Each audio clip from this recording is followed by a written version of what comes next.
Greetings, ladies, gentlemen, and non-binary beings, to another out-of-this-world episode of Cosmic Crit. This is Miles, better known to you as Raimi, or more recently, Raimi Quindar. And if I sound like my adrenaline levels are a little high, it's because I just came back from seeing Avengers Infinity War, and boy, howdy are you guys in for a treat. Obviously, I'm not going to spoil the film for those of you who have not had the chance to see it yet, but I will say that it is awesome. It really encompasses the feeling of a comic book event translated to the big screen in a way that no one's successfully really done before. But I'll stop myself there. So last time I chatted with you guys, I spoke a little bit about how I was really excited that the story was shifting on some characters that we haven't delved into as much. Namely, my character Raimi and Drew's player character, Nak Sizrak. Book 3's given us the opportunity to start to peek into their backgrounds, and the way that Patrick's enabled us to integrate it into the AP has been a lot of fun to play with. We've got some really cool stuff for the development of these characters, and the rest of the characters as well, down the pike, so we really hope you'll be joining us along for the ride. Lastly, I just want to invite everyone again to our Discord channel. All of us on the show chat there, with some of us generally kind of living there. But it's not just us. We have a ton of awesome listeners who've discussed a variety of different things over the last month and created an awesome community that thrives just on having a good time and discussing Starfinder and really anything you want. We've got a number of different kinds of channels there. So if you want to talk about just role-playing games in general, if you want to talk about being a GM, we have channels there for you to just talk about that.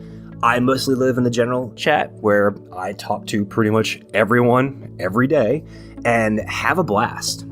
So if you want to come say hi, that would be awesome. Join up. We have a link on every Cosmic Crit social media presence. Make some new friends. We've thrown together some Starfinder Society games, and you can find other people who may want to put a game together with you if you've not had the chance to play a session of Starfinder yet. But enough of that. That's not why you're here. You're here for episode 35, PhoeGnak Wright, Space Attorney. Last time on Cosmic Crits. We arrived on Eox, and everyone's dead. On this dead world, Idras was the life of the party. Man, Eoxian customs is the worst. We met Zoe, and hesitantly agreed to appear on his reality show, The Splatterdome. So that's Zoe. We schmoozed before the fight with some fancy undead folks. And hilarity ensues. Raimi shared an awkward, literally bone-chilling hug with a fan, but got a flight spell gem out of it. The team is reunited with the best camera bot in the galaxies, Robob! We found ourselves pitted against a liquid carbon golem, our Monster March fan challenge winner. This monster is a monster! Oh, I get it. The crit fail deck strikes again. We won a prize, a mnemonic editor called New You. Nat got a blast from the past. Episode commencing in 3, 2, 1. Episode initiated. Grab your homemade Ghostbuster costumes and bear traps. It's time to dive into the nostalgia of the 80s, Stephen King literature, and Steven Spielberg-like action flicks. Greetings, Hawken Middle School students. You're listening to Cosmic Crit, and my name is Patrick. I'm your GM throwing demogorgons at you during pizza-fueled gaming sessions. And on this stranger episode of the show, we are investigating the Upside Down of Eox. As always, with me are my 5 friends and classmates, ready to fight the unknown. To my left, the nerdy leader who has kept the party together by calling truces. It's Drew playing Nak Sizrak. Hi! To his left, they're lost in another dimension, but using computer skills to hack into some Christmas lights. It's Jabert playing Andus 147. Seriously, what was Will doing? You don't cast Fireball in a situation like that. It's absolutely absurd. The damage output is not good enough to deal with a Demogorgon. Across the digital table from me, in his mind, he's the Steve of the group, but we know he's really Dustin. It's Miles playing Raimi.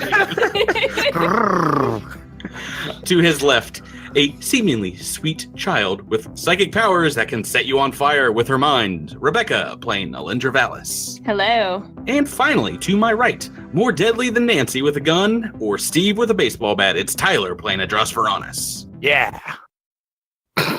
Oh boy. You were always the wet blanket for these introductions. So, can I just say, no lie, I had a premonition that you were going to do Stranger Things tonight because I bought at Target this week. I found on clearance a Stranger Things blanket, which is now my favorite blanket in the world. Oh boy, it's really important that we let everyone know that we're sponsored by Target this week. Here, Stranger Things blankets at Target. But seriously, I've been thinking ever since I bought that, like, I bet Patrick does Stranger Things for the intro this week. And I was right. So I think I might be 11. Just warning you. This book 3 is all like creepy asteroids and undead planets. So okay. I don't know if you've gathered the theme. Yeah, it's a lot of stranger intros this month, I guess. Did X-Files and Buffy. Lots of I guess TV shows, horror TV shows. How's everybody doing? Pretty good. Yeah, not too bad. Mm-hmm.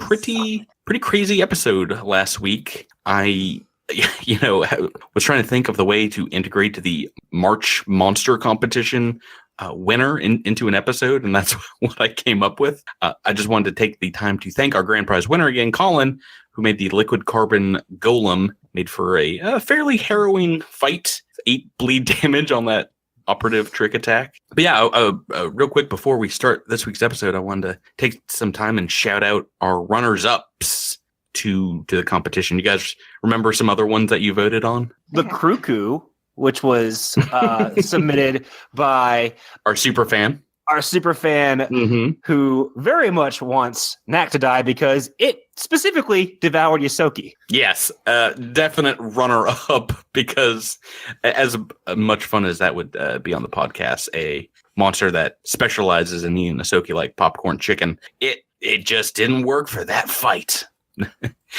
Maybe when the party is split up. I would like to see that. Yeah, we had some other really fun ones. The Fantas Doubloons. Fantastic Balloons was cool. The Arankina from Melissa was cool. Yeah, that one. I really wanted to make that fight a couple of those, but couldn't do it. Yeah, the Arankina also had a special ability called like the interwebs with a Z and TEH. Interwebs, yeah. Interwebs. The Solaroos, cool beast called a Dune Lurker. Lots of fun things. And I just really liked this month's challenge, much like the NPC challenge, because it got to show how really creative our fan base, the Crittermanders, are. So that was a lot of fun reading all those. I'm sorry we can only pick a few winners and one grand prize winner, but Crittermander's out for blood. I mean, I guess we'll just have to do it again, do the contest again for in a future month. What do you guys think about that? Oh yeah, it was a lot of fun, and as difficult as that fight was, it was still pretty cool to have that exclusive monster in our game. Yes, and that's the point. Build up the Critterverse. So yeah, let's dive back in. We took that little break from the mission at hand last week for our Monster Hunter side quest, but in order to reward you guys as players and to spice up the campaign a bit, Zoe, the intergalactic game show host, as reward gave you access to basically like a beefed up mnemonic editor to use for free, which it is normally a little restrictive in the way the leveling works and what you can change, and the cost. The cost was free. So that was your reward, and I do want to give a quick shout out to our friend Jason Keeley, a developer at Paizo for Starfinder, who we've had here on the show before, that suggested that with all those amazing new player options in the Pact Worlds rulebook, it might be nice to give you kind of a chance to use them, because normally you'd have to for things like archetypes and themes, pick those at level 1 or level 2, and then you can't really change them. So if you're listening, Jason, thank you for that hot tip. Now, what is a mnemonic editor?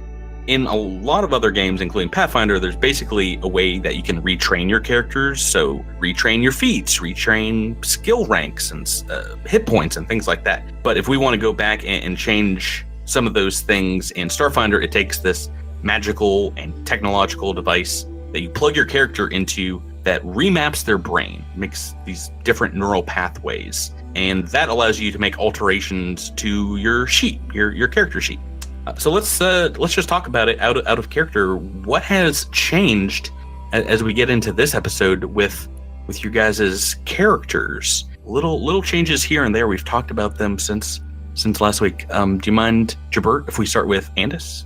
Sure, yeah. So Andis is going to change a couple of things. We're going to mix up a feat and a theme. Andis has previously had a feat called Barricade, where you can use a move action to throw up some partial cover. I haven't been using that a whole lot, mostly because my exocortex kind of takes a move action to get up, and then I usually want to kind of stay mobile. And to that effect, I'm actually taking mobility. So, it's the opposite of staying in place and not getting behind a big old barricade. Right, exactly. So I'm switching that up, and additionally, Andis was previously themeless because I couldn't really find a theme that really I thought fit Andis's MO. Yeah, well, your character's backstory is that you really don't remember who you were.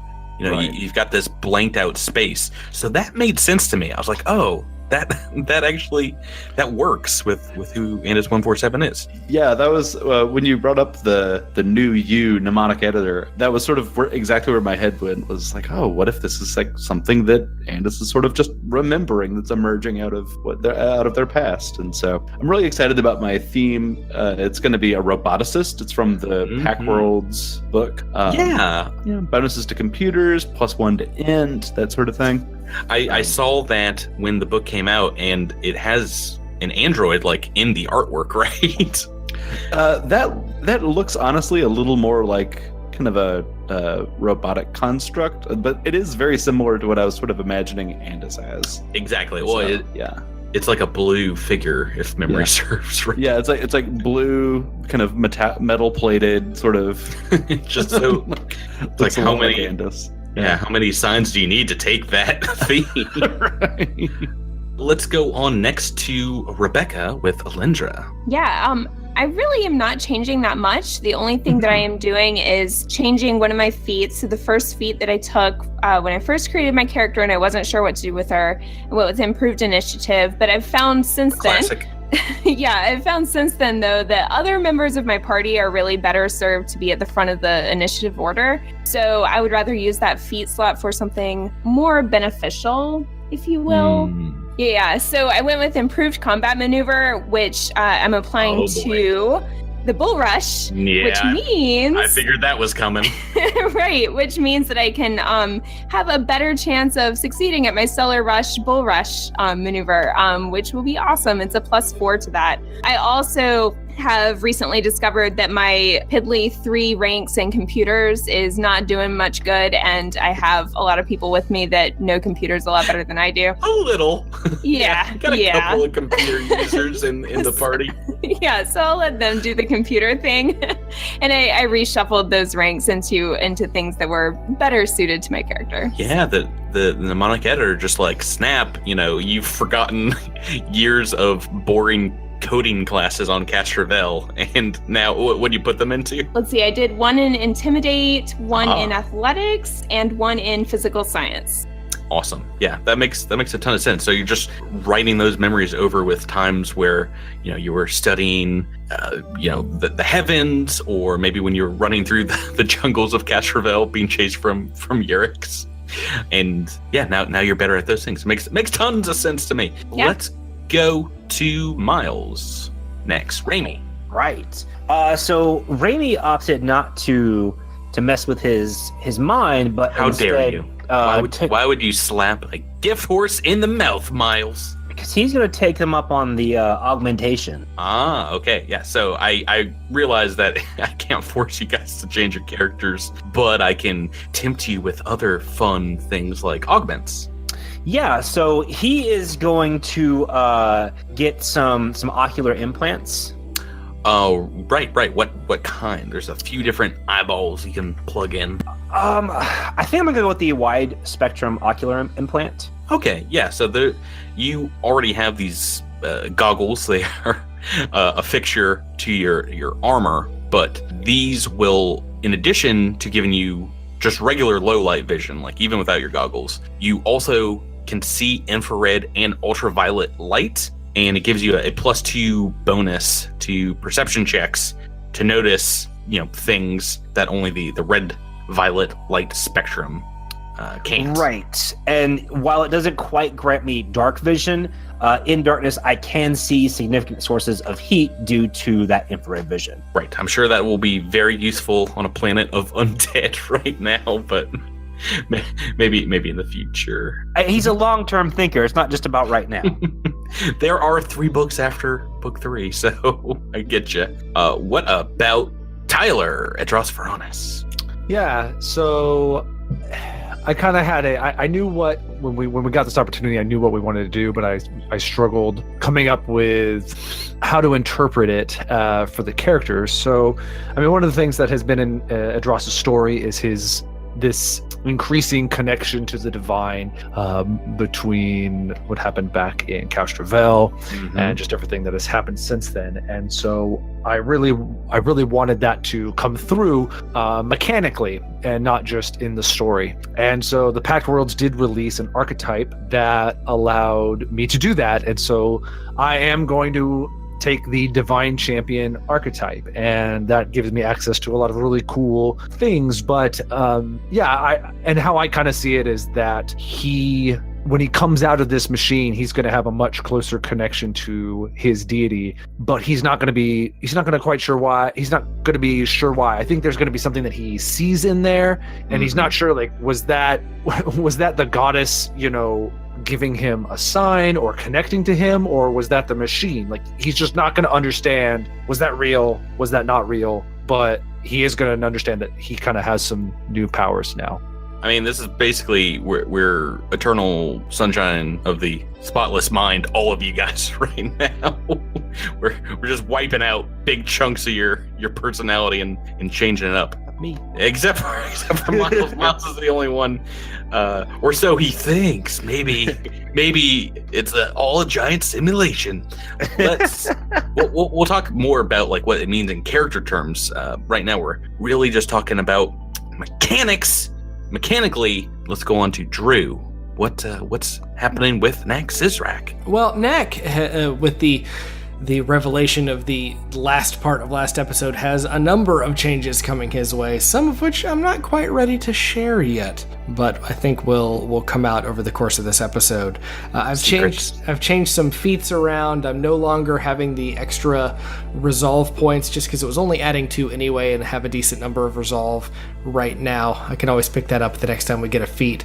But I chose weapon focus to get a little bit of extra help in nailing some of those small arms fire. I may not do a lot of damage, but I'd at least like to do some damage. And some of the rest of that, well, we'll just have to wait and see. Alrighty, that is everybody. That's the team going through some changes, getting some operations, some ocular operations. Let's start this week's episode, but this week's episode may not start how you guys want it to, because you wake up from going through your procedures, going through the new mnemonic editing devices, very groggy, stiff necks, aching muscles, shackled leg to leg, your arms bound in front of you, sitting on a stone bench.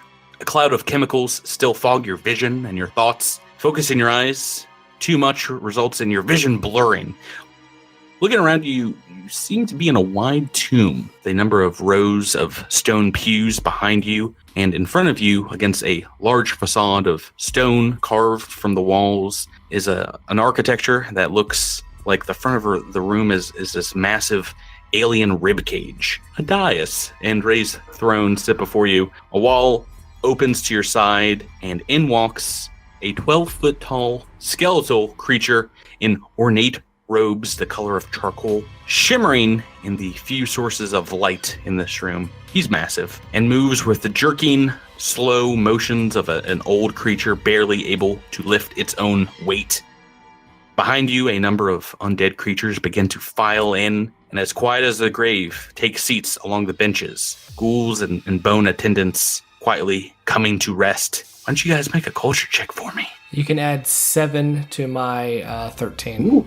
Oh boy, both, Raimi and Knack, both from context, have figured out what is going on. This is an Eoxian tribunal, the form of kangaroo court that exists here on the planet that is sanctioned by the Pact Worlds, but very rarely clears a criminal into not guilty status. Almost always, penalty is death, or undeath, if you walk, quote unquote. Man. Right, so before you all can speak much to one another, a number of undead dressed in the garb of lesser bone sage justicars file into the front of the chamber, followed by an Ahsoki woman, limping in on one leg that seems to be in great pain. She winks at PhoeGnak and gets everyone's attention by clearing her throat and saying, "Your highest honor and members of the arbitration court. My name is Kels Feldspar, daughter of Jirak, head of Clan Feldspar. We are honest and upstanding members of the trade union. Our dues are up to date and paid, and we support warehouses on Eox, Absalom, and several other sites across the Pact. I've come here today seeking restitution from that man, Knack Sizrak, aka Blip Hardcastle, aka Zek Feldspar, my brother." Gasp. How you doing, sis?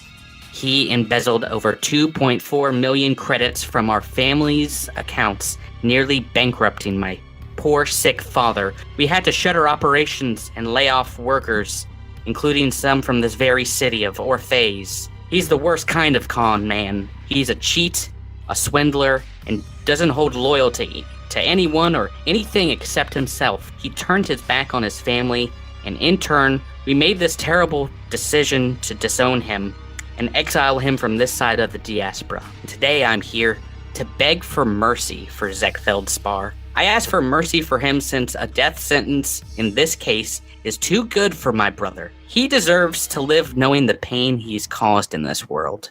I feel bad for these 4 adventurers here that have aided and abetted in his illicit crimes and are themselves just as much to blame. They thought they'd brought into their fold an ally and a crewmate in this fictitious Knack Sizrak, but what they actually got was a snake who would sell them out at the drop of a hat. Your Honor, I submit that given the evidence that you pass judgment on my brother and let your justice be swift and keen. Thanks to you. Thank you.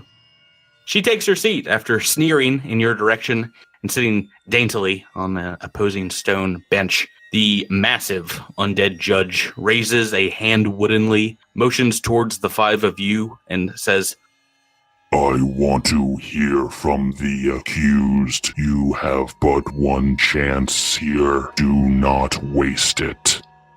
Right, so I want to hear what you guys have to say. What, Drew, what does Knack say in this situation? Members of the Eoxian Tribunal, I understand what my dear sister is trying to tell you here, but let me tell you this. I did not embezzle credits from our sick and ailing father. Our father is the head of Clan Feldspar, barely paid attention to any of us middle children, and he is certainly fine. No, I embezzled and stole that money from her. This is all a ruse. Clan Feldspar has done business on Eox, has done business in the diaspora all across the Pact Worlds and the worlds beyond for generations. And I think if you dig in, you'll figure out what that business is. But let me tell you, it has nothing to do with warehouses and imports and exports. This is a fabrication. These accusations, as she is putting them out, are lies. She looks very stymied by saying that. She stares daggers in your direction. The undead judge just stares at you with these blank eye sockets. Don't really know if he's swayed or not. So I think as a diplomacy check, if we're going to roll this as diplomacy, this might be one of the highest DCs, I think, in the history of the podcast so far for this undead necrovite is the rules I'm using. It's going to be a DC 34 diplomacy check. Jesus. So you can take 20 on it, but will that get you to 34? Yup. You got plus 14? I do. Okay. Knack, if you want to take like 20 minutes and try and get this judge on your side, you can move them from completely unsympathetic to somewhat friendly at the very least. Very hard to gauge just about when this happens because it's just a giant skull on top of a giant body. But like there's like a couple of nods they get in there. Right, so after you finish, maybe like 10 minutes later, the judge nods emphatically in your direction and beckons you to continue. Is there anything else you want to say? I just want to say to the listeners, I know Patrick cut it out of the episode, but the speech I gave was so well prepared. It's not true. It roused everyone. I just don't think anyone wants to listen to 10 minutes of Raimi started crying. Edris applauded. You know this is getting cut too, right? Oh no, that's staying in and is canonical, which is the best part. Is there any counter accusations you want to make? I think that if my sister really wants to settle any debts, that the two of us need to do it privately outside of this courtroom. So, after you maybe finish your arguments, present your side of it, and explain, what exactly your sister was up to, this massive undead arbiter seems to be thinking silently to itself for a long time, and all of a sudden, like, the room is like very hot. You're sweating under your fur, and after a long while, it stands up and says, "New evidence has come to this tribunal's attention. It will be played now." The middle of the room, a hologram of Kel's feldspar appears, and what looks like a teenage Knack, or Zek, with spiky hair and a tough-looking jacket. They walk into the middle of the room. The lights in the rest of the room go out, so we're just left with this scene. Kells runs into the middle of the room and says, I can't believe that we got away with it, stealing that much money from those rubes. 2.4 million credits. That's enough to do whatever we want. I can buy my own ship, hire my own crew. The best part is that Old Man Jirak isn't going to be able to pin it on us, because we are each other's alibis. Just like Aunt Fribs always says, take whatever you can get away with, and we just got away with this. And since we both code-locked the money, there's no way that we would ever stab each other in the back. Yeah, as nice as it would have been to have 2.4 instead of 1.2, I couldn't have done it without you, Zek. You're more than my little brother. You're my partner. Sis, you and me, us middle children, they never pay attention to us. It's always the first set of kids. It's always the first generation, the ones that are going to inherit everything. But us right here in the middle, we got to stick together because we're the only ones that are going to make our futures for us. You hear the sound of a laser pistol charging up. She turns around and says, That's what makes this so hard to do. She has a gun sticking into Knack's ribcage. What are you doing? You just said. Remember what Uncle Grappo said? He told us family would be the first with a knife in your back. You should have listened to him. That's no knife. It's gonna do a lot more damage than that. It's a metaphor. Now punch your access code into the bank account on my datapad, or I swear I will shoot you. You don't need to do this. We can split the money, like we said. You don't understand. I set you up from the start, Zek. I left incriminating evidence all over your room, the data stream, the warehouse. You're taking the fall on this one, brother. At least as long as it takes me to hop on a shuttle to the other side of the galaxy. I can't stand staying here. This clan. I either want to be the head of this family running things, or take this money and start my own organization. You get to be the boss when you take what you want. You lie to everyone in their face, and you never let anyone get close to you. Look where your feelings got you with me. A gun in your gut. I'll let you do this. You can't make me do this. There's a fight. The two scuffle. The gun goes off. Kells is left holding her leg. Smoke and blood running from the wound. Knack runs away, and we're left watching her clutch the wound. She screams back at him. Yeah, you better run. I'll kill you for that code, Zek. I'll tell them that you stole the money and you shot me, you piece of phlegm. You'll never be welcome in the diaspora again, you hear me? The holograms end, and Kells, in real life, here is left looking perturbed. She immediately goes on the offensive, saying, Your preeminence, holographic tapes can be altered or distorted. I have no idea where you got this from, but... This data was taken from your mind. The massive zombie judge stands up, and its long robes part and reveal an old Isoki man who walks out from beneath them. He has a simple shirt, vest, slacks, wears a set of telescoping glasses on his long nose, and his fur is a dark gray. You see, when you connect yourself to the new you mnemonic editor, you give the system free rein to your innermost memories. When I sent you to make sure you hooked yourself into your brother's machine, Kells, it was because I wanted to hear from both of you. Without all the cloak and daggers that we become entrenched inside, I just wanted to have an honest conversation, daughter and son, with their father. The man before you is Drax, the head of Clan Feldspar, crime syndicate, and master of subterfuge and beguilement, Druid's Knak's father. Dad, I didn't know you cared. I didn't really until I found out all the bad blood between you two. Look, you both stole from the family. The important thing is that you were each caught. I'm in a generous mood, so I say we let bygones be bygones. Seeing as how we stripped your passwords this morning and took back all the money that you stole, what I came here for is to offer you both a better deal. I'm listening. Kells looks defeated, but then kind of perks her ears up as well. Drax says, this new you technology, it's amazing. None of you knew that we're in a VR simulation right now because it integrates magic. This is actually happening in your memories. The courtroom fades away, and you are both standing on the asteroid Feldspar in the diaspora where you were raised, a bubble city kind of in the background. Drax says, we have a business opportunity to invest in this tech, so I took the money you both stole and set up a Feldspar investment portfolio. We diversify these stocks and take our money and clean it in the fires of legitimate business. Means no more petty thieving, at least not at gunpoint. You understand?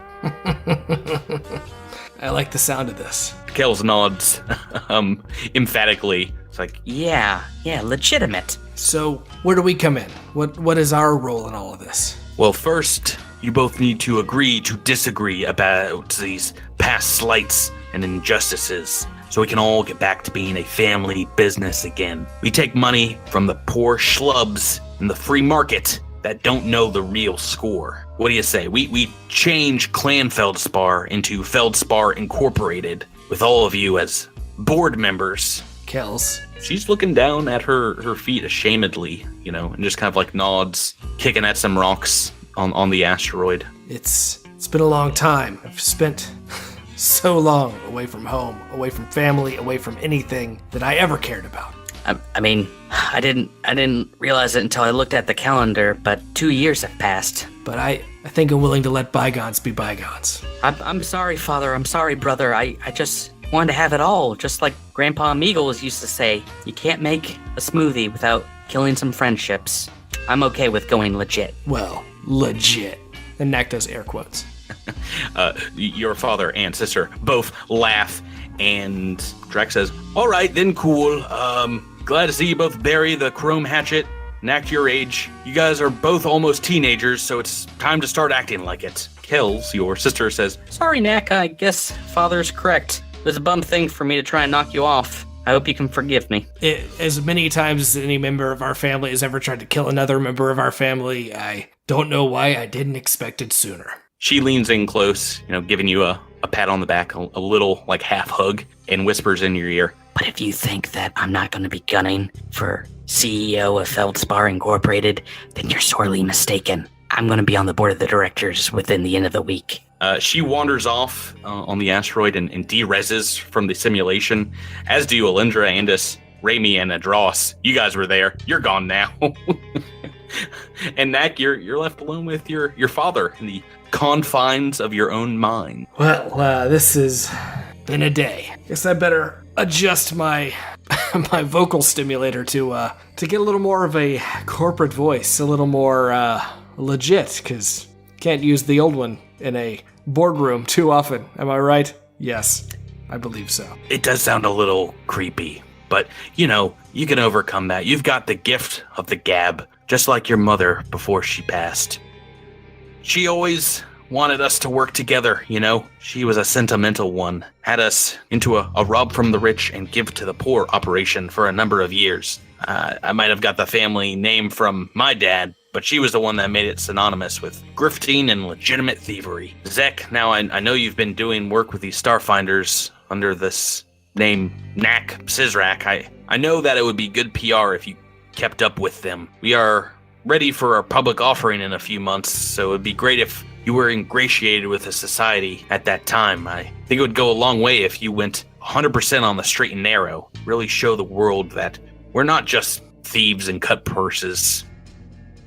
Well, with that said, let me offer something to you. I've done a lot of good work. At least I think it's good work with the Starfinder Society and with this crew that I have joined. I want to represent my family. They know me as Knak Sizrak, but that's not quite who I am. I want to become Knak Feldspar and really represent our family as best I can. I want that too. I want people to know who you are again. It's definitely time to retake Feldspar. Make it your own this time, though. He leans in and whispers something in your ear, Knak, and the simulation begins to evaporate around you. And all of a sudden, you open your eyes again, you blink, and you're back in the real world. Your compatriots wake up all wearing these black bathrobes, and you're in a small chamber in reclining chairs, refreshed, coming out of this haze of the program or your operations. You feel like you've taken a spa treatment, and every wound you got on K9204 has been stitched up. Some of your old wounds from Castrovel are gone. The scars vanished, and your muscles are all nice and well relaxed. Feeling good. And you guys are all changed by the mnemonic editor. So did we all experience that? Yeah. So Zorp Fizzlebottom. Pretty Nice sure to- it was it's so- Blip Hardcastle the entire time. It's nice to meet you. All right, so you all are out of the mnemonic editors, and your characters are changed. Got some big changes, some small changes, but you guys are all feeling refreshed, renewed, maybe a little more competent in some areas. But yeah, it feels like you've been asleep for weeks, but it has indeed only been like 12 hours since you've had the fight with a liquid carbon golem. Patrick, do you mind if I go ahead and reveal the changes to Knak that I teased at the beginning of the episode? Yes, please do. Yeah, so Knak has been an outlaw theme since we started doing this show, with the idea of the family that he came from and all of the lies and double talk and things like that. But as he has now been welcomed back into the fold and the family, he is switching themes as part of the mnemonic editor to the new corporate agent theme that is part of the Pact Worlds. So some changes. He will no longer have the -5 against underworld checks, but he will now gain a -5 against corporate checks. So as we look into more and more corporations down the line, so I will get a +5 towards checks on corporations. So if we're looking into like Astral Extractions or Quindar or any of these other corporations that we've come up to, Knak will get a little bit more information that way, and a much more useful level 6 talent in that I can now gain information with a corporate network as long as I have access to the infosphere, and I can roll and get some more information that way. So it is going to be pretty cool, and I think fit a brand new Knak Feldspar pretty well. Knak Feldspar, everybody. How are your characters reacting to the knowledge that was kind of beamed into your dreams? Hold on, so you're keeping the Knak, but not going back to Zek? I mean, real talk. Knak is who he's become over the last couple of years on the run, and it's who all of his closest friends and compatriots on his crew know him as more than anything else. Plus merchandising. Plus merchandising. Plus the Well, fact... I was going to say that's kind of Branding. beautiful, but then you had to cheapen it, so thanks. Plus, for the sake of the show, he's always been Knack. So I like to keep it that way. I bought a Knack shirt. You garbage. Everything for me. You just stop on the ground. You hear the sound of like a Hulk Hogan like shirt rip, like basically. You better be wearing that shirt right now, Tyler. Yeah, I'm gonna send you a video of a barrel fire with me throwing a Knack shirt in it. Do we need to redesign the T-shirt to say Knack Feldspar now? Ooh, I can totally do that. Let's wait maybe a week and a half, but yeah. All right. It might change again. Who knows? Who knows? I could decide to be glam Scrabbles again. I think we should play Knack like Fred Flintstone. Whenever you get hit on the head, you're just a new personality. My name's Blimp Hardcastle, hey? I'm interested to hear what Raimi thinks, being another corporate sort of person. I mean, Raimi, well, he's not really surprised as far as Knack isn't who he says he is. He feels a bit of familiarity having his own family drama. But, I mean, he's also a little uneasy about the ease in which, or I guess the eagerness in which Knack accepted entry into the corporate realm, but he also knows how tempting being asked back into the family can be. Mm-hmm. What would he say? I don't think he'd really say anything. Classic Raimi. This man is the stone you cannot squeeze words from. He wears his heart on his sleeve. It's true, but Knack, who is Zek? Zek's dead, baby. Zek's dead. I feel like if Raimi was going to say something, he'd say something to Knack in private in the same way that Knack came into his bunk earlier. Right. Well, we'll have time for those conversations once the mission cools down. You guys have reaped your reward from the previous episode, and I think it's time to get back into the adventure. Get back into your mission. How about that? Let's do it. all right. Yeah, I feel like Rebecca. I'm ready to play some Starfinder. Yeah. Well, guys, this is the fun thing about this part of the book. What do you want to do? You tell me what you want to do. Well, I think we should reach out to our contact Waneda Trux. Yes. Right. I forgot that's her name. It's a very memorable name. I appreciate that. Yeah, let's go see Waneda. Does anybody remember where she works? She works on Eox. All right, so you've narrowed the planet down. Good. No, we're in the city. We went to the city that she was in, right? Correct. Yep, there's thousands of buildings here, so narrowed it down even more. Shipping and receiving. She is a government official. Does she work in accounts payable? I know she handles the corpse fleet movement. Like she tracks them. It is a very specific branch of the government called the Ministry of Eternal Vigilance. That's right, because Eox has to name everything a really rad metal name. Most definitely. A heavy metal name, if you will. So it's a walking distance. You can leave your vehicle in the safety of the Splatterdome's private spaceport. Yeah, it's a parking lot, but it is like somewhat covered. I imagine it kind of like a airplane's hangar. So our next scene is going to open with you guys walking down a darkened city street in the Splice district, the fairly rundown side of this bubble city, Orpheus. And as you're walking outside, it is pretty clear that this seems like the wrong side of the tracks, an unsafe part of town. There aren't that many corpse folk out and about in the streets, even though it's, middle of the day. You're walking past a number of opening and functioning businesses, but it still feels like, pun intended, a ghost town. Behind you, the main avenue of Carpal Spur Street stretches backwards and forwards.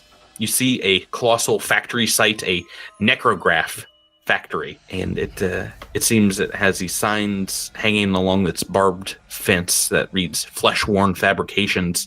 The smell of vat-grown flesh wafts throughout the entire district, and it's like wet skin and petri dishes and overlaid with sulfur. It's not pleasant.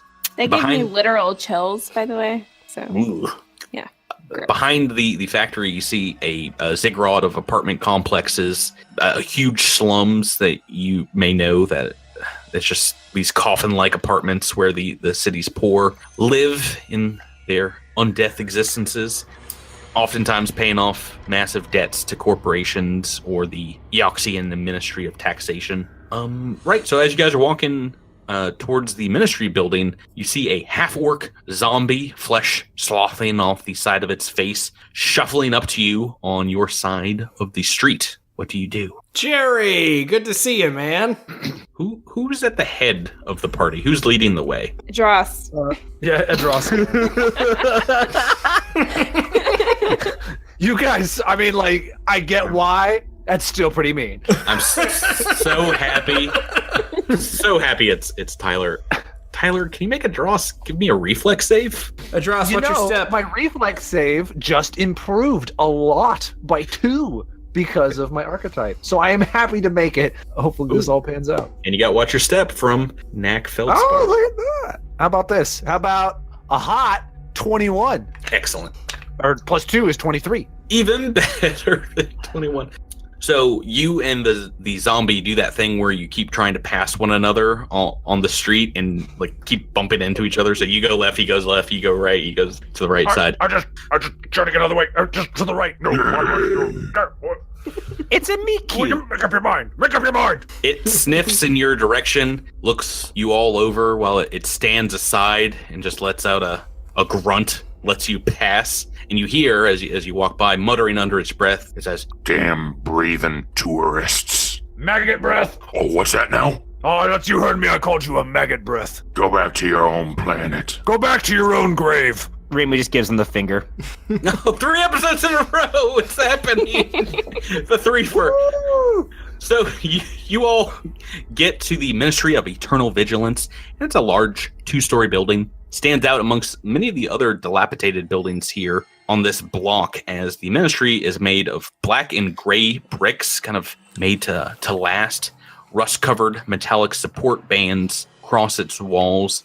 There are no windows or other apertures to be seen except the front door, and a holographic sign spins above it, red and purple neon letters, reading in both Common and Eoxian the words Ministry of Eternal Vigilance, and it lists its hours of operation, 600 to 2,000. What time is it now? It's about 1,300. Let's go in.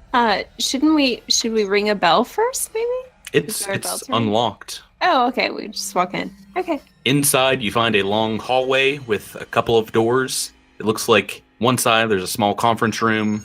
The other side is a door labeled filing. A long row of almost entirely empty hover chairs stretches down this hallway. There's a single live human occupant staring off into space in one of the chairs. And at the end of this hall, inside a glassed off desk with a voice box emitter and a sliding partition sits a slight female form, a ghoul staring at paperwork while occasionally snacking on what looks like live cockroaches from a glass jar. In the back of the building is a set of stairs with a sign that reads authorized personnel only. What do you guys want to do?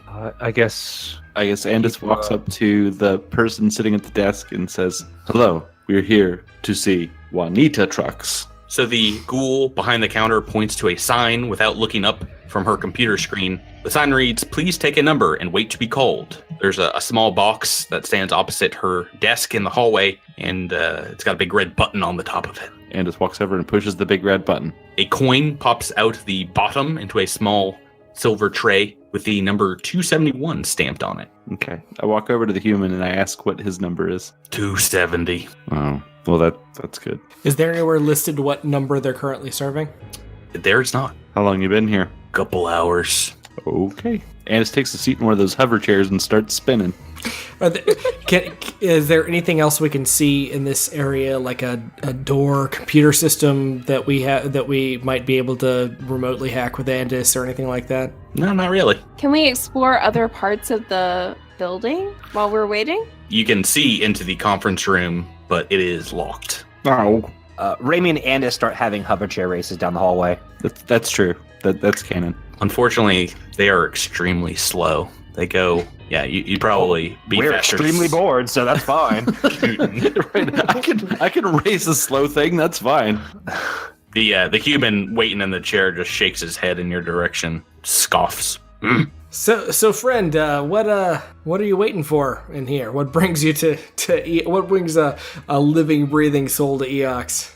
Co-workers, member of the corpse fleet. Gonna rat him out. Interesting. What ship you crewing on? No, I don't crew a ship. I work in the factory. Oh, the factory we passed on our way here? The augment factory? Yeah, the body farm. I didn't realize they staffed anybody that wasn't undead. I'm a little surprised, to be honest. I'm just working there till my initial contract is up. Work for Gelatrix, the Bone Sage, and then he's gonna kill me. On any other planet, I'd be worried about that.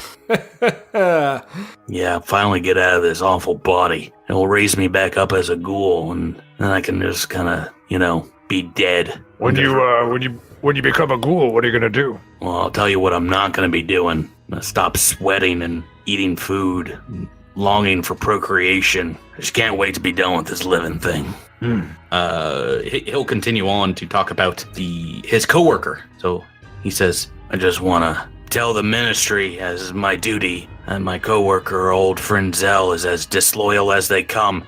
Never trust a half-elf, I say. So I came here to set the flesh renders on him, get him dismembered. I also don't like elves and their bloodlines. Right? They're the worst. They are indeed the worst. We had a run-in with the corpse fleet ourselves. We're actually looking to hunt them down. Where's your, if you don't mind, do you know where your co-workers, last whereabouts were? At work? No, I mean, what about his living situation? Is there, a dorm room or a place to keep you all?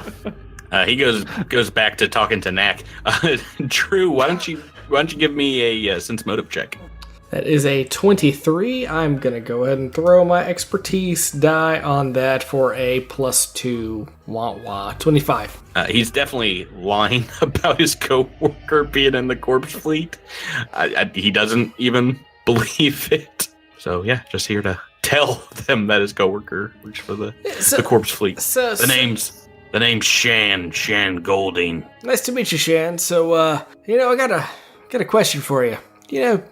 We haven't been on Eox that long, but the prevailing theory is that some folks around here don't really care to report the corpse fleet too much. You think they might be keeping you on the line just because you're going to report something that doesn't really matter to them? I didn't really think about that. I didn't really think about that, but I do my duty here on Eox, and they'll never catch me not reporting someone if I think they're a member of the fleet. So that's why I'm here. Well, how about this? How about you report it to us? We are a very, very honestly, we're a good group.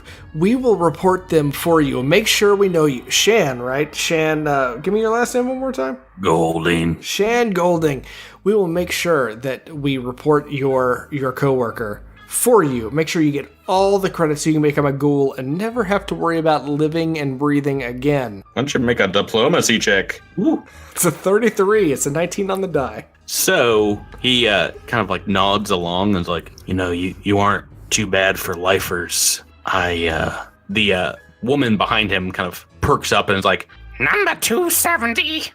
He looks at his coin and is like, oh, well, that's my number. Listen, if you ever need anything from, Fleshworn, you go over and talk to Voxel and tell him Shan sent you. He'll give you a good discount on a replacement limb or some flank steaks, whatever you need. Shan, it's been a pleasure. You see him walk up to the counter for a few minutes and speak with the woman behind the desk. There's some banter that's goes back and forth between them, and she begins typing furiously into her computer before excusing the man, and Shan just walks out. Can I give him a nod as he goes? Go nod to your harsh content, Drew. Nod away. I am. It's an audio format. Got it.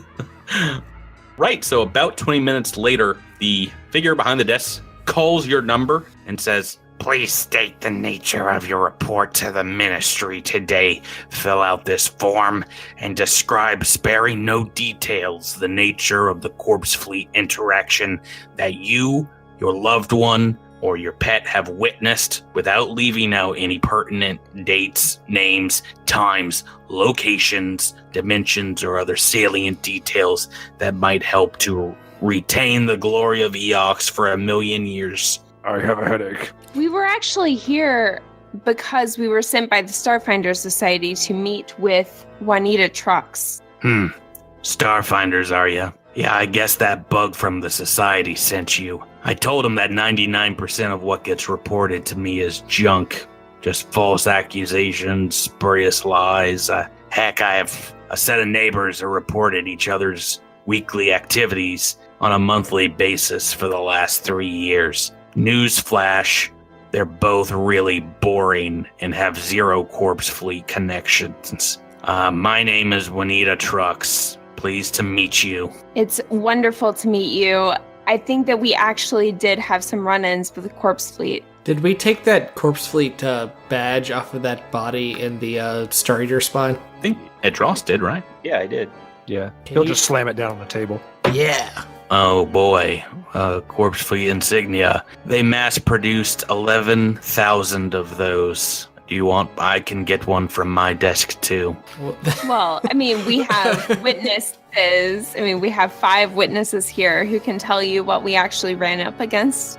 Do we have any recordings from our ship? Yeah, imagine the black box. If you want to pull up that data with Wick, you can hand that over. Yeah, Remy does that because I've You guys can talk to her for a while, but she kind of puts her hands up haltingly and like, listen, I conduct a lot of interviews and compile a real report, hand that information up the chain to the appropriate government officials, and they make their way to the Pack Council. But your bug friend in the society's, well, he's got to have a lot of pull because I've been given the go-ahead to give you my reports before they even leave this office. If you want to use them and chase the fleet, get yourself in trouble, go right ahead. If you want to stay here, I got a conference room. I can set up some cots. You can sleep in the office. But We're ready to chase. All right, well, it's nice meeting you too. I'm not normally this sunny, but you're seeing the most agreeable side of me right now because we actually have a mutual friend. Who's your mutual friend? Oh, you don't know? Right? What? Who? Oh no, you're not the bug. Gevalarsk Nor. He's a saint, isn't he? Oh, he's wonderful. We did some work for him back on Absalom Station. You know, he served us the that's what he best said. black milk I have ever had. I agree with that. He left us on a rock. It's a delicacy, black milk. Back when I was living and working on Absalom, he served me my first black milk, and he fast-tracked my death paperwork and my move to Eox, helped me set up for my transformation, and he got me this gig at the Ministry. I literally owe everything to that wonderful, wonderful man, and I've been informed that you helped him with a special delivery. Yes, do you know any details about that delivery? Mum's the word, but it's good to know that you are willing to risk everything for Gevalarst, same as me. So if there's anything that I can do here from my office to aid in your investigations, obviously call me at any time. We will get thank your you. contact information. Anyway, enough chit-chat. 2 reports last week came in to the Ministry that are both credible, and they're yours. She sends them along to your datapad. So they're on your guys' datapads, your personal comm units. You've got 2 Corpse Fleet incident reports from the Ministry of Eternal Vigilance. Do you guys want to read some of the highlights on these or summarize them up? Well, this one's from Voxel, the one who Shan said, "Oh, come on over and talk to Voxel," and apparently Voxel filed one here. It says Employer Fleshworn Fabrications, and that's the name of the giant factory. If you want to, do you want to read that one up? Sure. Sometime between the hours of 11:30 and 1300 yesterday, 3rd of Chthona, an entire vat of flesh disappeared from FWF's flesh yards. Upon discovering the flesh was missing, I found a badge with the Corpse Fleet's insignia next to the empty vat. I also recorded a digital photo of the badge's location. it seems pretty obvious to me that the corpse fleet stole the vat flesh for some unknown purpose. We got another one here is Will. Anybody want to read that? I'm Waneda. Waneda. Waneda Trux. Oh, not Juanita. So worried about the last name, did not think about the first name. Yeah, I spelled it Juanita, like the chips, like Juanita's chips.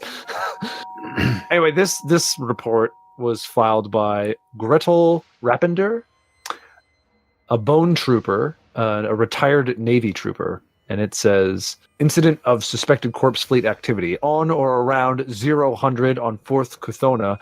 My flatmate, Harveen Nessex, also a 5th Squadron veteran, left our residence saying she needed to purchase new outerwear. A curious task, especially considering the late hour. In any case, she never returned to the flat. This morning, 6th Kuthona, I entered her quarters and discovered that most of her belongings were gone, but I found a scrap of paper on the floor that looks like it fell out of her journal. Harveen keeps a real paper diary that she actually writes in with a stylus. On this scrap, Harveen wrote about her disillusionment with current Eoxian policy and her intention to join a contingent of the corpse fleet that is currently operating in Orphus. I believe that Harveen has left the splice to enlist in the corpse fleet. Well, that sounds a little bit more promising. Yeah, I mean, so my first thought about the Voxel incident report is that it is all centered around a badge that we threw down on the table, and she was just, and Juanita was just like, oh, they make thousands of these. I don't care. Like it didn't impress her. It didn't make it seem like it had any credibility. You could buy one of those at Space Spencer's Gifts. No, well, I mean, they were made for the Navy, but I mean, they're not made anymore. They were like on every naval officer's uniform decades ago, though. Yeah, but this other one seems, a lot more reasonable. Well, it also gives us more of a location that we can really kind of seek out where this corpse fleet group might be. Where the contingent. Yeah, it's a little more information than just like, I saw a badge on the floor. Yeah, so seeing as it's more fleshed out and seems like the reasonable choice, I'm sure it's the wrong one, but I think that we would choose. I don't know, that would be the one that I would. Although we could go to Fleshborn Fabrications and try to find our guy Shan to see if he can give us anything like a deal on something to buy. You want flesh? I mean, it would be handy to have some extra, I guess. But just in case you get shot, you just put some more inside. Yeah, that's how it works, right? That's how it works. Yeah. That's a good medicine check. True. Why don't we have Knack reading these over? Make a sense motive check. A sense motive on some pieces of paper? You'd sense motive. Oh my god. Oh, that was a 20 and it rolled to a 2. Oh, it's still a 13. I'm going to go ahead and add my expertise die, which is another 3 onto that for a 16. Yeah, something seems off about these reports, but you can't really put your finger on it. Something odd about the combination of them. Waneda, after you guys are reading over these, says, these should be checked on right away. The flesh brewer works across the street. It's that intoxicating aroma you smell. Succulent. The retired bone trooper lives in a veteran's lodge a block down. I imagine she'll be easy to find since she's retired from naval services. Now, I was only authorized to give you this next bit of information because of your close ties to Ambassador Noor, but we have the names of 3 possible corpse fleet agents that are thought to be operating in and around Orpheus. We have encrypted them from intercepted transmissions we think might be related to the trader's communiques. The names are Raelfis Ivanko, Zira Vesh, and Woen Watton. Okay. Can you repeat those? Can I? Yeah, there they are. There they are. Yeah, I was about to say, Andis writes that down, but Jabert's not going to write that down. So can you type that out for me? So Waneda Trux gives you a file folder, a physical printout of scant pieces of information, including these names and some of the very partially decrypted communiques. It's got written on the front of it, top secret. Do not let non-ministry eyes read it. What do you guys want to do? Read it. Can I roll a culture check on flesh form fabrications with my new corporate agent abilities to see if there's anything we can figure out from that? Yes. You don't find any. Yeah, not with any knowledge that you have. Nothing easily seen. Seems like a pretty reputable business. The Flesh Works. So we can go after the retired Navy officer, or we can go after the potential vat flesh thief. What do you guys think we should do? Well, chronologically, the 3 Kuthona means that Voxel's report at the factory happened before the Navy trooper's report, right? So maybe we should investigate chronologically. Although I will agree that Gretel's report seems to have more merit, potentially, than Voxel's does. Is there a way to, while we're walking over, to do a computer check to look up Harvin? Like a space book, maybe? Yes. I've been hanging on to that one. Go ahead and make me a computer check. Oh, sure. Yeah. 19. Right, so you find a lot of publicly listed government information on the Bone Troopers service. It's just kind of like a skeleton put together. You see they are indeed, or were, members of the 5th Squadron, and you see a few years prior a discharge notice. Not a ton of other publicly listed information, though. While you guys are heading outside, doing some computers checks, right next to the Ministry, you do see something that we've not had on the show in some time, which is a store, a place to buy some things. I know you've been itching to do that, right? Spend some credits. Oh, yeah. We always like to spend credits. I want the bling. You gotta spend money to make money, baby. Right. So it's a bright neon marquee of pinks, greens, and blues depicting 2 zombie heads, one dapper and suave that's winking, and the other a decrepit and dirty looking, very, very distressed head, but both wearing fancy neon top hats with monocles. The sign reads, Gentle Sages, Necrographs, and Sundries. Does you guys anybody have any purchases they want to make? What sort of things do these guys carry? Maybe going inside to figure it out? Well, I guess so. Do these guys work for the corpse fleet? That should be your first question to everyone you meet on Eox. Just catch them off guard. Corpse fleet? Man, I love the corpse fleet. I don't know about you guys. you know, I've been looking to join the corpse fleet. I hear it's a pretty cool place. Anybody know where I can find them? Inside, you see several red velvet-lined shelves and cases, and what looks like wood-paneled walls and dozens of cabinets. A rarely seen and expensive luxury on Eox. Unfortunately, on closer inspection, what really is metal and plastic, intricately carved and painted to look like wood. Behind the counter, you see a finely dressed corpse folk gentleman standing in an open cabinet with the counter stretching off behind him to the back of the store. And as he turns around, and it looks to be the dapper zombie on the sign out front with a top hat, and growing from his neck is an undead vestigial head. The gentleman sports a golden-colored cane and is dressed in a tuxedo with coattails. As you all file in, he says, Greetings! Oh my, it's the living, and 5 of you. Oh, worry not, this is an establishment that doesn't look down on you poor mortal fools. Come right in and peruse my wares, for all are welcome at Gentle Sages, Necrographs, and Sundries. I would ask that you please not do that thing that living folk do on the merchandise. You know, that thing where the atmosphere goes into your lungs. Breathing? Yes, breathing. Please, it's quite disgusting. I agree. I apologize to you, but do you understand the stench of mint and cinnamon and the things you put in your mouths to cover the smell? It is quite repugnant to my undead clientele. I lean right up close and I just don't breathe on him. Oh, thank you, sir. Yeah. I'm sorry. Same page. I'm sorry. buddy. I'm sorry. New York's hottest club is breathing. I was thinking the same thing. We got everything. Necrograph, corpse folk, An undead Fred Stewart.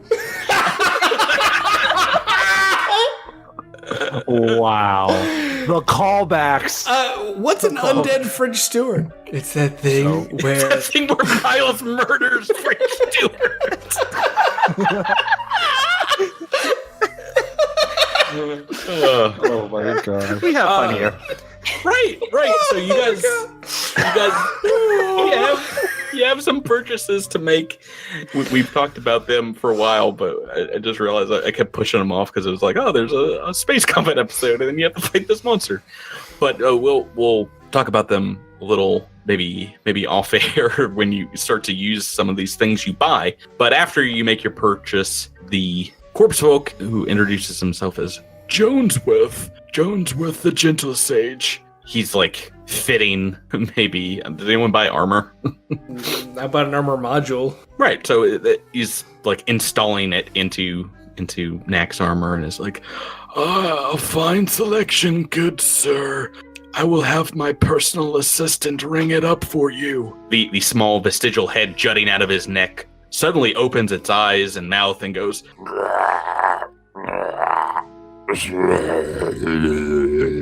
he says your cred stick has gone through and is all cleared. Would you like your receipt in the bag? Knack would like to ask if they took advantage of the friends and family discount. No. Do you have a diplomacy check you want to make? Let's do that. Say 19? You're no friend of mine, good sir. Where are all my good rolls when I need that money? Is there anything you want to talk to him about? You seem like an upstanding member of the Eoxian community. We're looking for a couple of people, and just we found this odd little trinket. Idras, show him the trinket we found. What? I didn't find a trinket. What trinket? The corpse fleet insignia. The corpse fleet insignia. Yeah, this thing. I mean, we thought that was such a cool emblem, and just wondered if you knew where we could find more out about and who might have dropped this. We found it on just some asteroid. It was crazy. We just wanted to know maybe if we might be able to return it to its owner. The corpse folk, Jonesworth, just kind of shakes its heads vigorously and it's like, no, none of that here. I can't be involved with that. Farewell, dead, pre-dead peoples. I hope to see you back here once you've realized how your immoral, short lives will end and you can join us in eternity. Bye. Jonesworth, please. I didn't mean to offend you. We found this, and us living folk, we don't know anything. we need to be taught. What is this symbol, and why is it so just reviled? Apparently, why is this so scary? Does anybody else want to make a diplomacy check and/or help maybe to make one? I'll help. It's a 22. Right, so it definitely seems like he's holding something back, and he's like, Jonesworth says, it's like, you must be careful walking around these streets. You need to be on the lookout for she could be, oh no. The gentle sage cuts himself off, and the vestigial head goes, uh-oh. Please leave, I did not mean to say it. No, head out. Thank you for your business. Can I sense motive? Yeah, go right ahead. So it's a 17. I'm going to add my expertise die to that for 20. Yeah, he seems to be a little trepidatious about giving you information, and as he's pushing you guys out, like literally trying to get you out of the story, it's like, it was nothing. Hold on. Wait, can I use detect thoughts to find out who the she is that he's thinking of?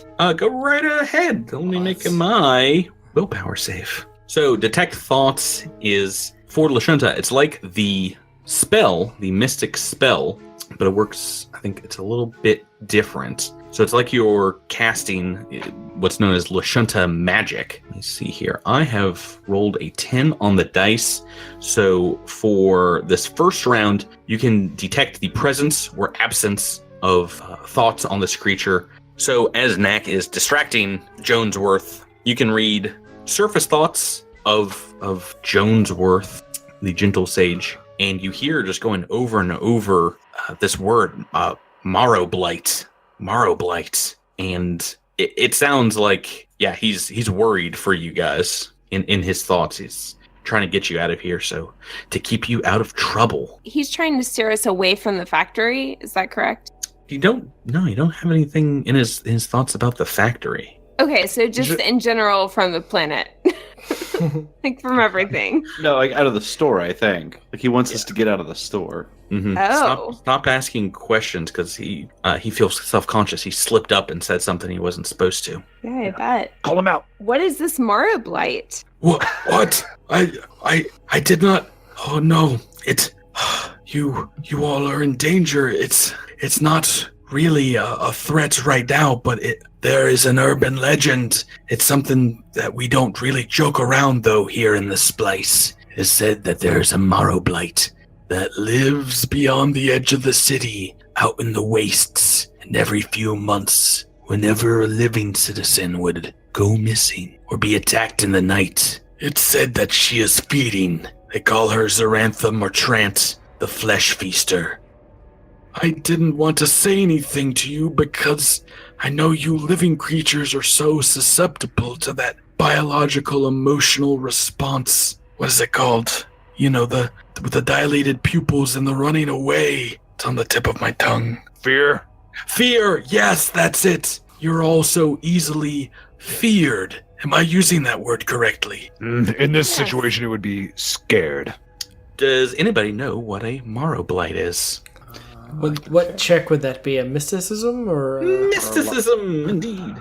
Yeah, I'll aid Raimi. Right. So, Raimi, you're pretty sure you know a good deal about. It's a form of undead. A Marrowblight's a zombie fueled by hatred, killed and raised with the unnatural desire to mutilate its own flesh and that of others. So they come back into undeath with a need to kind of warp their own skin and bones into these horrific sights. You know, they make these massive bone spurs and like claws that erupt from their backside. And the older and stronger they get, the more claws that show up.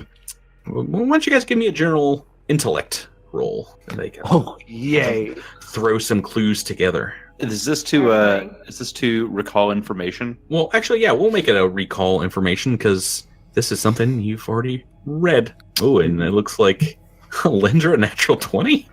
Yep. And Andis and Raimi also over a 20. You all kind of come to the same conclusion that if there is indeed a Marrowblight, that it could be the culprit for the flesh vat theft, if it indeed happened.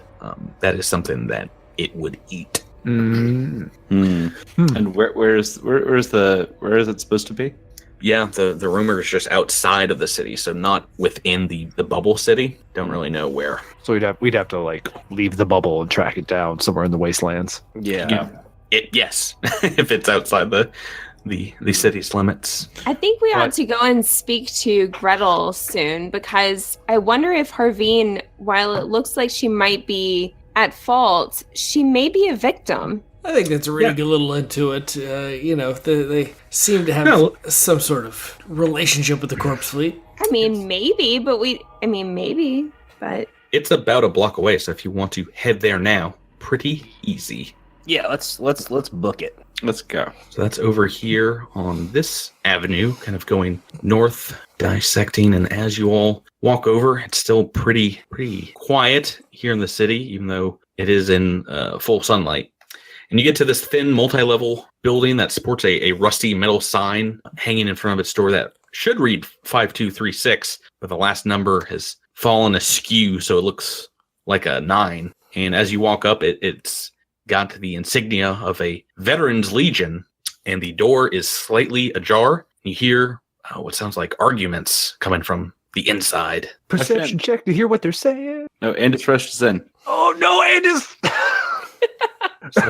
So you go to this door and you can tell just looking at it, it's a DC 10 engineering that this has been like cracked open. This has been forced open, this sliding door. And you want to bust it in and pop in? If it's already broken, yeah, I just push it open. Alrighty. As you do, you see what looks like 3 ghoul members sporting armor and weapons. And one of them, as you open the door and step inside, is smashing a massive hammer down on a table. And you hear it say, if you cross your own people, there are consequences. They turn and look at you, Andis, and say, what's this? Bunch of stinking breathers in our territory? I don't breathe at all, thank you very much. You step away from that person. You picked the wrong place to poke your head into, android. Initiative roll time. Yay! Oh boy. Oh, proc. All right, so we are in combat as they are menacing some weapons towards you. We're going to do a quick surprise round with Andis in the lead and these 3 folks. Andis, you're standing in the doorway. Mm-hmm. Street behind you, this small, what looks like a common living area in front of you. 3 ghouls bearing down on you. What do you want to do?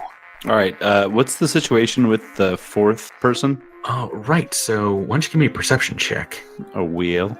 21. Yeah, in the corner is a bone trooper figure kind of doubled over on the ground.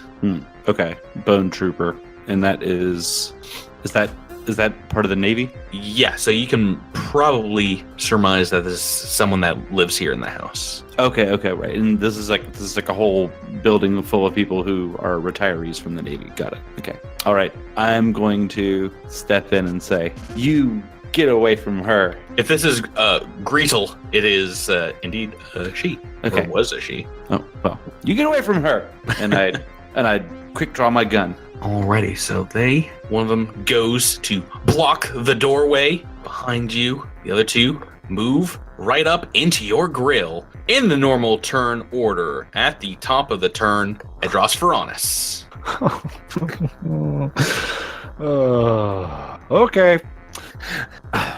Well, the door is blocked off by one of the bad guys. So, well, why don't you give me a perception check as well? That's an 11. Well, you've now heard shouting and Andis shouting. You do see there is another door in this building towards the north. If I put that together, then I will come over and open the door, which is 2 move actions. So I'm done. Great. Looking inside, it looks like it is another part of this building, perhaps a kitchen, a common kitchen area for apartments. Ooh, I'm gonna make an Acatonian egg salad sandwich. Oh, we're on to Alindra Vallis. All right, can I use Blazing Orbit and light fire along my way into the doorway? You I hope you don't want us coming in. You will provoke an attack of opportunity from this one standing right there. That is fine. I get concealment though, so. Yep. Let me do that first. Alrighty. So it has been able to see past your fire and flames. I've rolled a 14 on the dice, and that is indeed a hit against you. Alrighty. For 16 points of damage as it brings down a large tactical swoop hammer on you. Worth it. So 5, 10, 15, 20, 25. I'll go all the way here. Okay. So moving past this other one will provoke another attack. Oh, that's fine. I can take it. It's fine. This one is probably a miss, actually. 21 against KAC? Yeah, I think it's 23. 23. Oh, boy. All right, so that is your move action. What do you want to do with your standard? I'm going to just swing my solar weapon at this guy. That's a 28. It's a hit, and it's so much damage. And it's so 25 damage because I'm photon tuned. Alrighty. Next in the turn order, next is Rack. How many of these guys can I see right now? Can I see all 3 of them, or can I just see the 2 that are in my direct line of sight? I think you can see them all.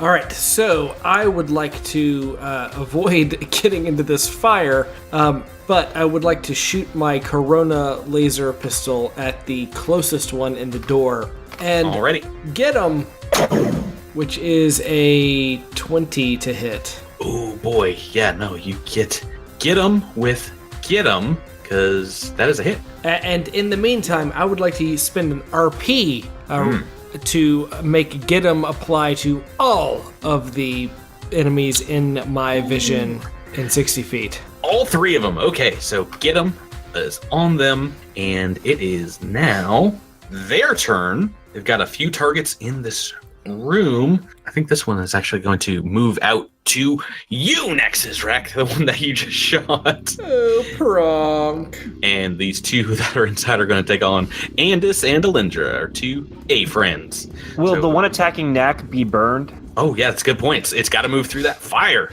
Yes. It doesn't get a reflex save for that, right? Nope. Oh, boy. 5 and... Yeah, your reflex save is choosing to walk through fire.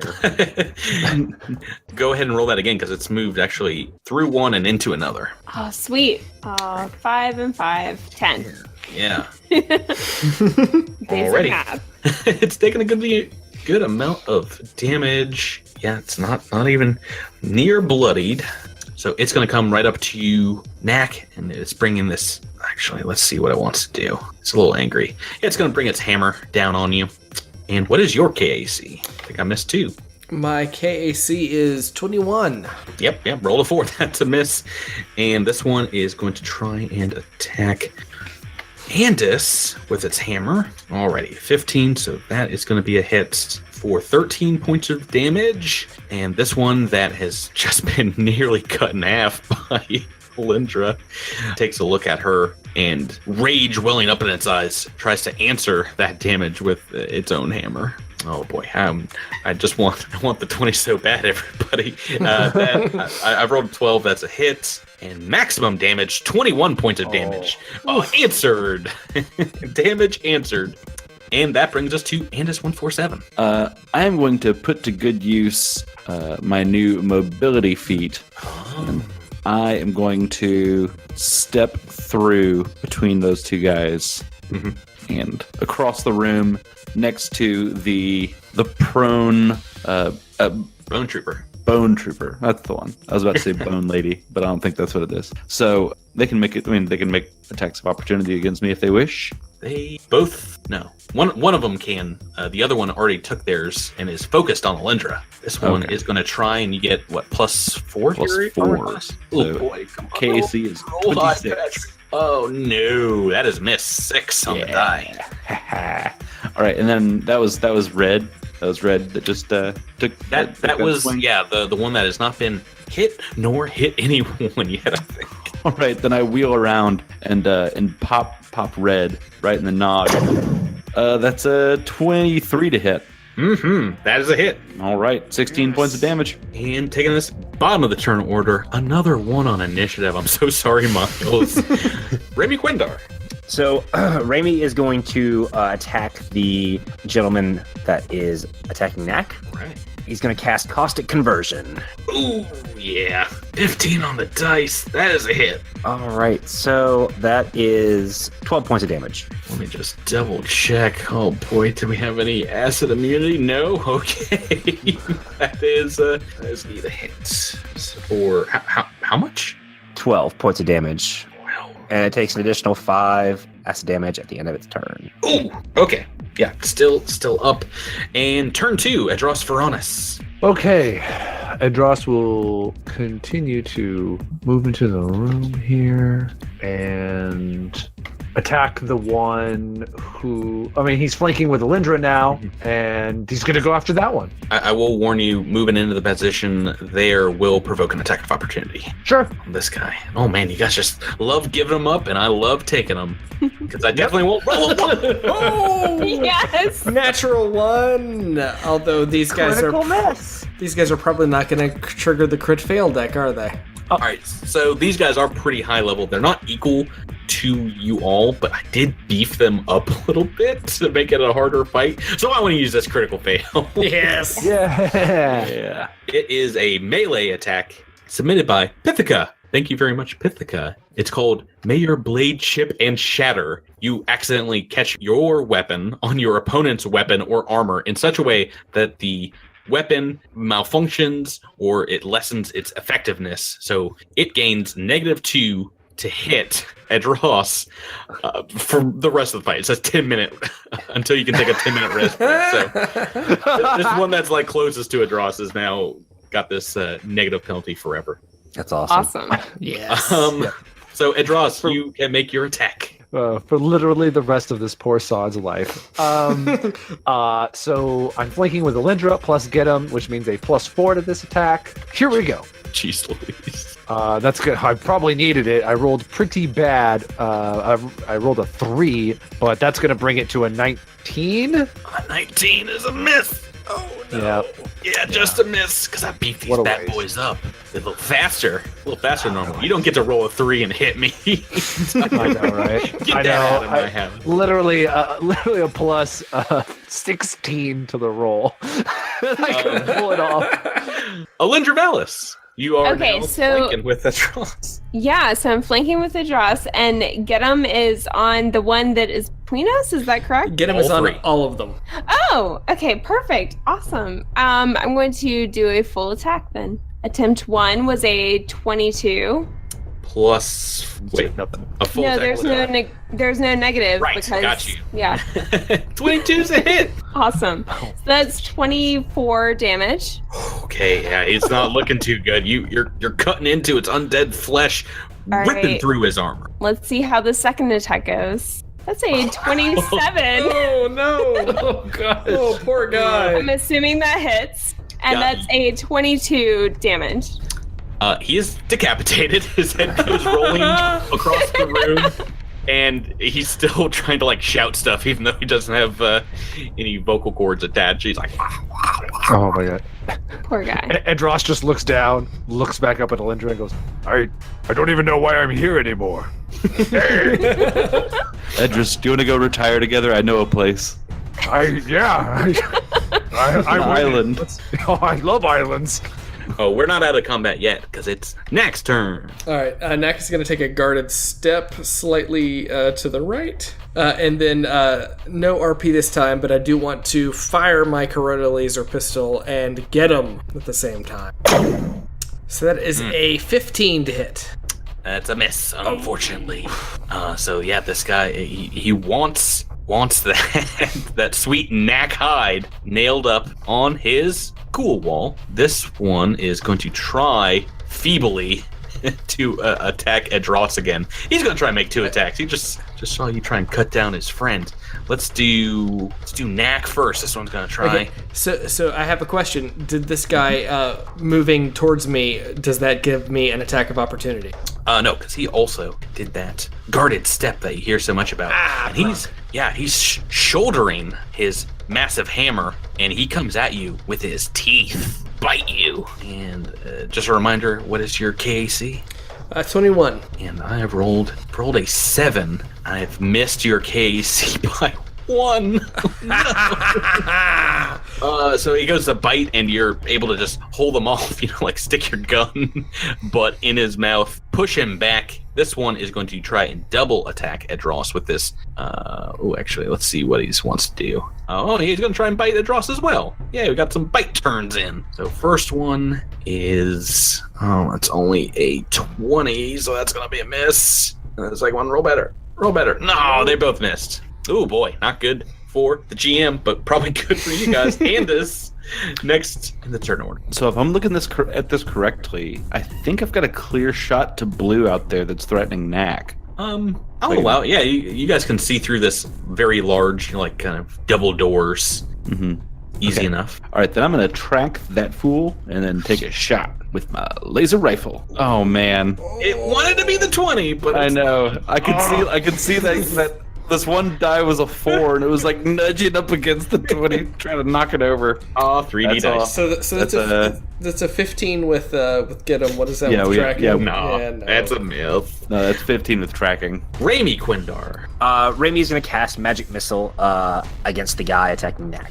Okay, so he takes 5 more points of acid damage, correct? Correct. And Magic Missile time. So 6 to 8 plus 5 is 14. 13. Let's say 8 plus 5 for 13. 13. I'm not a mathematician. It's still up. It's not doing too well. And yeah, he's looking at you pretty angrily. Now, Raimi as well. Turn 3, Edros Veronis. All right. Edros. I'm so sorry, Andis. He's going to take a guarded step right into Andis' line of fire from the guy he just shot at. That's fine. Wait, why are you doing that? Don't move. Don't move. Oh, he hears that and he doesn't move. Okay. And instead opts to take a full attack because the murderer of the group, Alindra, ushers him not to move. And frankly, he's kind of scared of her right now after what she did. So he will just opt to make 2 attacks from where he was. First attack at a +2 is a 28. Or no, I'm sorry, -2 is a 24. That is a hit. 21 points of damage. All right, still up. Second attack with a -2 is a miss. Ooh, okay. And Alindra Valis, you're next. Your buddy All is right. chopping this guy up. Yeah, I'm gonna move right into the doorway and use Supernova that will hit both of the enemies, but none of my allies. Oh, that was pretty good positioning. Yeah. I didn't even see that. Okay. I know. All right, here we go. Oh man, not a great roll, but that's 24 damage. Let me roll some reflex. Oh, a 19 on the dice. 10 on the dice. What is the DC we're trying to hit now? Plus 6. So it is 17. Okay, I can tell you the first one definitely passed and the second one definitely failed. So the one outside, Harreen, Knack, and Raimi has failed. So 24 points of damage. He explodes and in a fiery corona, its body is just turned to ashes and the armor and weapons just like fall to the ground like pick me up later. And the other one's taking 12 damage and has like a single hit point left. He's like so close to death. But yeah, he almost gets blasted back from your massive fiery corona. Next is Izrak. You see this one get evaporated in front of you. It's your turn. Wow, that is awesome. So what negative do I get for shooting through the doorway that Alindra is standing in? -4. Okay. Can I move here without getting an attack of opportunity? You cannot. All right, I'll take the attack of opportunity. Can we... I mean, just really quickly, I think we should try and do non-lethal damage to this guy so we don't kill him. Man. He misses you, so Knack, do what you want to do. You sure about this, Tyler? I mean, then we could interrogate him. If we kill him, we can't interrogate him. But it's up to We've you. got the It's your- bone soldiers still, right? Aren't they still alive? Or Yeah, they they are. dead? Okay. I mean, you could absolutely kill this guy because you don't think he has any useful information. I was just throwing something out there. All right, I have an arc pistol that I can set to stun. So I'd like to get him and fire my arc pistol at this cat for non-lethal damage. Alrighty, let's see if this plays out like you think it will. Meow. Yeah. It's a 28 to hit and a 5 damage non-lethal. That is a hit, and he goes down. Nicely done. Pya, pya, pya, pya. And we're out of combat. Hey! All right. Hey, Nice, everybody. nice and easy one. Go into the Discord and tell us how terrifying Alindra is. She cuts one guy in half and then causes another to incinerate. We're tracking some damage here, and that is about the long and short of it. So the bone trooper in the back of this like living room area gets up and is sporting a few broken bones and comes over to you and says, "Thank you for saving me." Any time. We had made our way over here because we are working with Waneda Trux on a corpse fleet investigation and heard that we saw the report you filed. We meant to follow up and answer questions. Seems like some other people were also interested in following up with some information you might have. Yes, they came because I went to the Ministry. Well, you're safe now. Thank you. Who were those folks? They're Eoxians that believe this is only for the undead. They are undead nationalists. They did not like me talking about the corpse fleet. Sounds like those strong Absalom movement people we beat up all the way back in the days. Yeah. Andis is going to go ahead and just grab this fella right here and drag him on into the kitchen and put him on the table. Oh boy. Tie him down to the old table just so he doesn't go anywhere. Already. Yeah. Edros will keep a watch over him while maybe other people want to talk to our person. And it's using that kitchen rope. And do you want to see to her wounds? Oh, that's maybe a better use of my time. Somebody else who knows something about ropes can do that, I guess. I think that falls under tying somebody up with a rope might be survival. I'll take care of it. That's a good point. Thanks for looking out. I appreciate that. Yeah. All right, yeah. Let me see if I can help her out with those broken bones. Right. See, that's a 26 on a medicine check. Yeah, so it looks like the necrotic energy running through her will mend them in time, and you can like set them up and really just like apply tape to them. Maybe I need some of that kitchen rope. An easy splint. And she says, Thank you for healing them. She leans in very closely and says, I have one secret to tell you, friend. What is it? I'll tell you next week. To be continued. There it is. Didn't know when it was going to come, but it felt right. It felt right then, you know? It felt like midnight, so it probably felt like the right time. You guys know when I wrap things up here, we're going late. Let's play for another 3 hours. This episode of Cosmic Crit is brought to you by Kitchen Rope. That's right, Kitchen Rope. Kitchen rope. The next time you got something running around in your kitchen, you need it tied down to the kitchen table, get some kitchen rope. Batten down those chickens. I do have to say that I'm really excited for next week because there's so many black spaces on the map right now. I just want to know what's behind them. You want to walk? You want to check out all of them? Yeah. Yeah. Well, 2/3 of them are probably red herrings that don't lead anywhere besides trouble. Like a bathroom in the stupid bar that we went to. Yeah. That was the best room ever. I know. Oh no, we're still going to go after all those herrings. Right. Do you want bathrooms not to exist in the future? Right. It's like red herrings are like Pokemon. Got to catch them all. Yeah. Although I do not want to go to an Eoxian bathroom. That sounds awful. Whoa. Don't show up to the episode next week. Let's go ahead and next week's episode is going to be crazy, guys. That's all I got to say, and I cannot wait for it. But let's wrap up episode 35, and thank you guys for playing with me. Thank you. And why don't we say Good night, everybody. Night night.